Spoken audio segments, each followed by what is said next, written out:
So all right, మనం ఈ వీడియోలో అకామిడేషన్ గురించి డిస్కస్ చేద్దాం. లాస్ట్ టైం మనం ప్రోగ్రెసివ్ ఓవర్లోడ్ ఇంకా అడాప్టేషన్స్ గురించి డిస్కస్ చేసాం కదా. సో ఈ వీడియోలో మనం అకామిడేషన్ అంటే ఏంటో తెలుసుకుందాం. దానికంటే ముందు మనం ఒక చిన్న ఎగ్జాంపుల్ తీసుకుందాం. సో ఈ ఎగ్జాంపుల్ వచ్చేసి ఒక సాఫ్ట్వేర్ ఎంప్లాయీ గురించి. సో తన పేరు వచ్చేసి దీప్తికి తన బాస్ ఒక వర్క్ అప్పచెప్పాడు.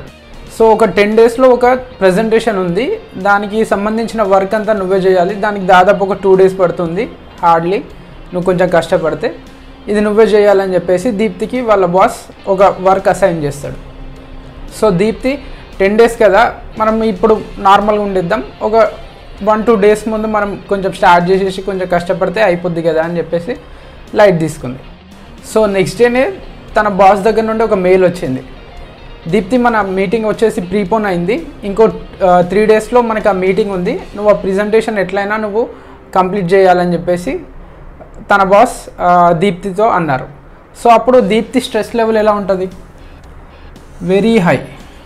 ఎందుకంటే all of a sudden 10 days తర్వాత అనుకున్న వర్క్ 2 days తర్వాతనే అని చెప్పేసరికి కొంచెం ప్యానిక్ మోడ్, లేకపోతే మనకు ఫైట్ ఆర్ ఫ్లైట్ రెస్పాన్స్ అనుకోవచ్చు.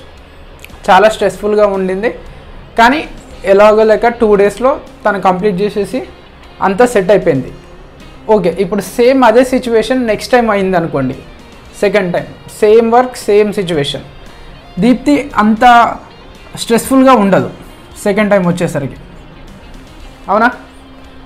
అదే థర్డ్ టైం అయింది అనుకోండి, కొంచెం ఇంకా తక్కువ స్ట్రెస్ఫుల్ ఉంటుంది. అదే ఫోర్త్ టైం వచ్చేసి ఇంకొంచెం తక్కువ స్ట్రెస్ఫుల్, 5th ఇంకా తక్కువ, 6 ఇంకా తక్కువ, 7 దానికన్నా తక్కువ. ఓకే, ఇట్లా 8th టైం అయింది అంటే ఓకే, ఆ స్ట్రెస్ లైట్గా ఉంటుంది అనుకోండి. 9th టైం కూడా కొంచెం ఉంటుంది. సో ఇక్కడ మీరు గమనిస్తే ఏమైందంటే ఆ స్ట్రెస్కి తన బాడీ అడాప్ట్ అయిపోయి అకామిడేట్ అయిపోయింది. ఇప్పుడు అంత స్ట్రెస్ వస్తే తనకి ఇంతకుముందు ఉన్న స్ట్రెస్ రెస్పాన్స్ లేదు, దానికంటే ఎక్కువ స్ట్రెస్ఫుల్ సిచ్యువేషన్ వస్తే తప్ప తనకు మళ్ళీ ఇంత స్ట్రెస్ఫుల్ సిచ్యువేషన్ తనకు అనిపించదు. ఈ ఇంతకుముందు చేసిన వర్కే కాబట్టి తనకు కొంచెం తక్కువ స్ట్రెస్ఫుల్గా తీసుకుంది, మళ్ళీ అదే ఎన్కౌంటర్ అయిపోతే ఇంకొంచెం తక్కువ. సో మన బాడీ కూడా అంతే. మీరు ఎప్పుడైతే ఒక వర్క్ చేస్తూ ఉంటారో, లెట్సే ఒక ఎక్సర్సైజ్ అనుకోండి, ఒక లోడ్ తోటి మీరు కొన్ని రోజులు చేస్తూ ఉంటే మీకు పాజిటివ్ అడాప్టేషన్స్ అవుతూ ఉంటాయి, మీ పర్ఫార్మెన్స్ అనేది ఇంక్రీజ్ అవుతుంది. దాన్నే మీరు కంటిన్యూ చేస్తే దానికంటే కొంచెం తక్కువ ఇంప్రూవ్ అవుతుంది, మళ్ళీ దాన్నే కంటిన్యూ చేస్తే దానికంటే తక్కువ. ఇట్లా మీరు ఒక పాయింట్కి వచ్చేసరికి మీ రిటర్న్ అనేది తగ్గిపోతూ ఉంటుంది, మీరు చేసే ఎక్సర్సైజ్ కావచ్చు లేదంటే ట్రైనింగ్ కావచ్చు. దాన్ని మనం అకామిడేషన్ అంటాం. మీరు ఇది గ్రాఫ్ రూపంలో తీసుకుంటే మీరు ట్రైనింగ్ లోడ్ అండ్ టైం, మీరు సర్టన్ లోడ్ తోటి ఎంత ఎక్కువ టైం తీసుకుంటారో మీ అవుట్పుట్ అంత తక్కువ అవుతూ వస్తుంది. సో ఇది మనం పెర్ఫార్మెన్స్ అనుకుందాం. మీ గెయిన్స్ స్టార్టింగ్లో మీరు కొంచెం చేసిన వరకు మీకు ఎక్కువ రిటర్న్ ఉంటుంది, మీరు తొందరగా అడాప్ట్ అయిపోతారు, మీకు ఆ రెస్పాన్స్ కూడా ఎక్కువ ఉంటుంది. మీరు అదే సేమ్ వర్క్ మీరు అస్సలు చేంజ్ చేయకుండా ఓవర్ టైం లెట్సే ఒక 6 to 8 months వరకు అట్లనే సేమ్ లోడ్, ఇప్పుడు ఒక 10 kgs తోటి మీరు స్టార్ట్ చేసేసిండ్రు, అక్కడ మీరు ఇంప్రూవ్ అయిన్లు అంటే అదే 10 kgs తోటి మీరు 10 months తర్వాత చేస్తే మీకు అంత రిటర్న్ ఉండదు ఫస్ట్ వచ్చినప్పుడు. సో మనం దీన్ని గ్రాఫికల్గా చూపెట్టుకోవాలనుకుంటే మన గ్రాఫ్ ఇలా అవుతూ ఉంటుంది. సో స్టార్టింగ్లో మీరు హై ఉంటుంది మీకు ఆ రిటర్న్, మీరు సేమ్ అదే ట్రైనింగ్ లోడ్, అదే ఫ్రీక్వెన్సీ లేకపోతే అదే ఓవర్లోడ్ మీరు మెయింటైన్ చేయగలిగితే అప్పుడు మీ రిటర్న్స్ అన్నీ తగ్గిపోతూ ఉంటాయి. దీన్ని స్ట్రెంత్ ట్రైనింగ్ వరల్డ్లో the law of diminishing returns అంటారు. సో మనకు science and practice of strength training బుక్లో ఒక మెటాఫోర్ ఉంటుంది, బిజారే బ్యాంక్ మెటాఫోర్ అని. సో ఆ బిజా బ్యాంక్ మెటాఫోర్ ప్రకారం ఏంటి అంటే, జనరల్గా మన బ్యాంక్స్లలో ఎక్కువ డిపాజిట్ చేసేసి ఎక్కువ రోజులు డిపాజిట్ చేస్తే మనకు ఇంట్రెస్ట్ ఎక్కువ వస్తుంది జనరల్గా. కానీ అలాంటిది ఒక బ్యాంక్ ఉందనుకోండి, అందులో మీరు ఎంత ఎక్కువసేపు డిపాజిట్ చేసి ఎంత ఎక్కువ అమౌంట్లో డిపాజిట్ చేస్తే మీకు అంత తక్కువ ఇంట్రెస్ట్ వస్తుంది. అలాంటి బ్యాంక్ ఎక్కువ రోజులు బిజినెస్లో ఉండదు. కానీ మన బాడీ సేమ్ అట్లనే వర్క్ అవుతుంది. మీరు ఎంత ఎక్కువ ఎఫర్ట్ పెడతారో, ఎంత ఎక్కువ ఇంట్రెస్ట్ చూపెడతారో, అదే ఎఫర్ట్ మీరు ఓవర్ టైం చేయగలిగితే మాత్రం మీకు ఆ రిటర్న్ తగ్గిపోతూ ఉంటుంది. ఎందుకంటే ఆ స్ట్రెస్ లెవెల్కి మీ బాడీ అడాప్ట్ అయిపోతుంది. కాబట్టి అడాప్ట్ అయింది అంటే మాత్రం మీకు ఒక రెస్పాన్స్ వస్తుంది ఫస్ట్ థింగ్. కానీ ఆ రెస్పాన్స్ని మీరు ఇంకా ఇంప్రూవ్ చేయాలనుకుంటే మాత్రం మీరు ఓవర్లోడ్ చేయాలి. మనం ప్రీవియస్ వీడియోలో ఓవర్లోడ్ ప్రిన్సిపల్ గురించి తెలుసుకున్నాం కదా. మీరు ఎప్పుడైతే ఆ స్టిమ్యులస్ని కొంచెం ఓవర్లోడ్ చేసుకుంటూ మీరు కంటిన్యూ అవుతారో మీకు గ్రేటర్ రిటర్న్స్ ఉంటాయి.